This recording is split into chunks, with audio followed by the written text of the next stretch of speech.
All right, welcome back. And if you're just joining us, it's GlobalNet Television. And on this platform, we are here every Thursday, but throughout the week and other platforms, the conversation continues. www.globalnettv.net.ng. There you can see a lot of our comments. You can see a lot of writing, contribution, sharing. This really is your voice. Let's come together so that we can get the best of value out from the industry, because it's an industry that is so vital, that is driving everything that is happening in life. All right, we are talking broadband this morning, and against the background that it continues to be a very, very vital issue. The development of any country is dependent on broadband penetration, and like Fidel said, that was why the ITU has at least said 40% minimum penetration. But so far in Nigeria, we are not even near that. And Fidel also have said that despite all of the huge investment in terminating the transatlantic cable, the issue of the last mile, So governments must invest in the last mile. They have no choice. Governments have no choice. They just have to do it. And the only way they can do that is to encourage online government, process. People, okay, now if you want to register for JAM, you register online, you check your result, online. You want to register for GCE, it's almost, the same thing. These are the core government agencies doing that. So, but government, as you have Ministry of Works, Ministry of Finance, everything should be done. If there's going to be a bid, it has to be done online, and people can see.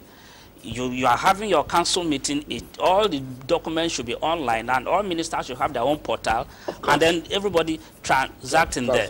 We are talking about a paperless economy. The same way we are talking about cashless economy. In administration, we should begin to look at paperless economy. In most companies, everything is done via email and intranet. You communicate with your colleagues through internal email, paperless. But you see, in environments where government, it's difficult to use the word corruption. We're not talking about it here in Nigerian context. Corruption and internet are two enemies. Because internet brings about openness, transparency. Yes. But if you want to hide things, if you don't want people to know certain things, then being open on the internet, being paperless, you are exposing yourself. A serious burden. Yes. And once I've sent that information, you cannot retrieve it. But in paper, they know what to do. Don't share it, and in fact, you burn the whole, building. I know. And with that said, the era of burning buildings and all of that. In a broadband environment, all of those are unnecessary. Because this is already in public domain. Even if you destroy the building, the information is already everywhere. It's already everywhere. And you see a lot of people reading the newspaper on the net now. I hear the vendors are complaining. And so people are not buying newspaper again. Because by 12 midnight, you can already read most of the stories that are going to be in the newspaper. Exactly.